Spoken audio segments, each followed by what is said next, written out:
Narendra Modi, the architecture of power. Okay, let's dive right into this explainer. We're going to trace what is honestly one of the most astonishing rags to riches stories in modern history.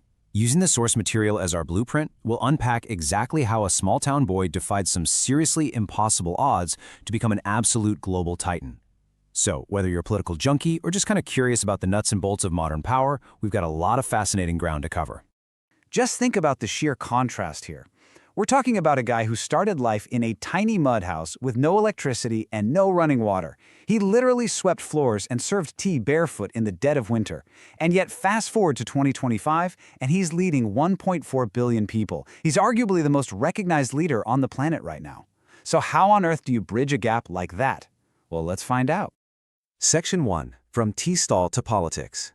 To really understand the man, we gotta start at the very beginning. Small town Vadnagar, Gujarat, just 3 years after India gained its independence. It's absolutely fascinating to see how, despite the crushing realities of poverty, lacking basic electricity, not even having proper shoes, young Narendra Modi kind of turned his whole environment into a classroom.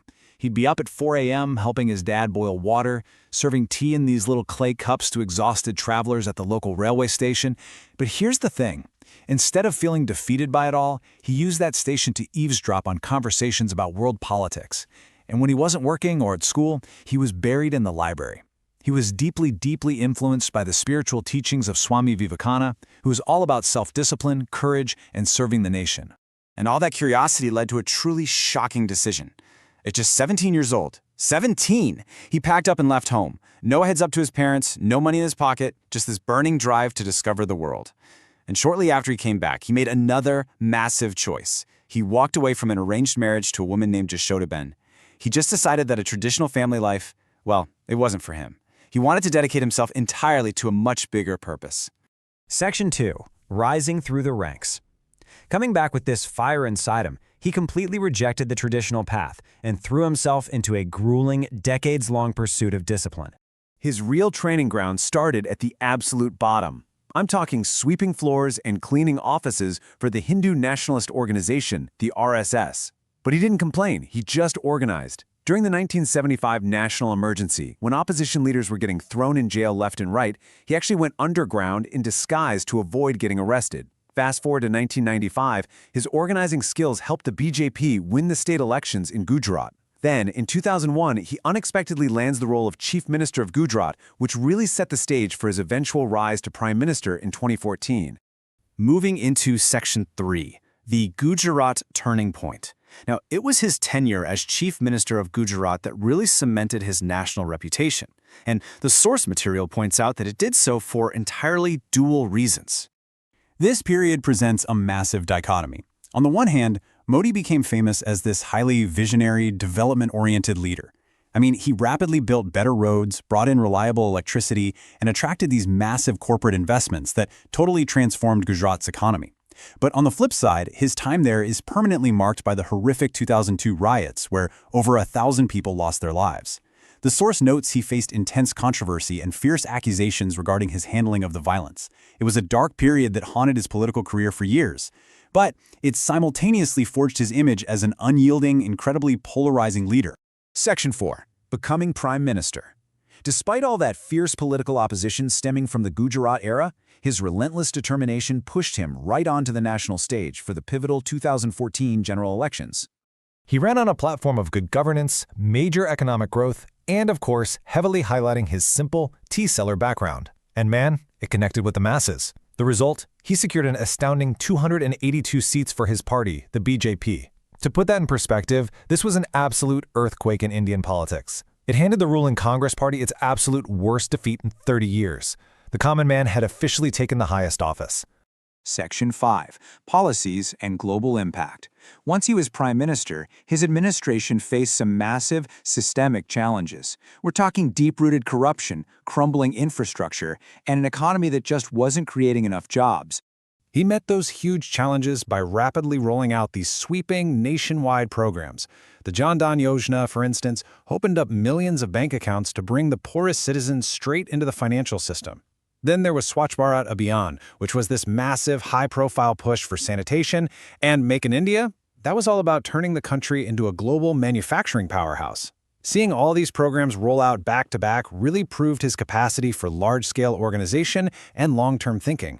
Now, if you want a striking example of his willingness to take massive, unprecedented risks, you just have to look at demonization in 2016. Literally overnight, he banned the 500 and 1,000 rupee notes. That wiped out 86% of India's cash in circulation, all in an effort to fight black money and corruption. The fallout, though? It was severe. We're talking massive lines at banks and real public suffering.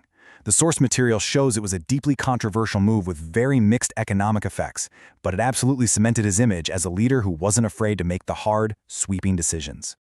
Actually, his ability to maintain massive popularity through intense crises is kind of the defining feature of his power. In 2019, right after terror attacks and India's strong military response in Balakot, he won an even larger majority of 303 seats. Then, in 2020, he had to navigate the global COVID-19 pandemic, implementing nationwide lockdowns and pushing domestic vaccine production. And by 2024?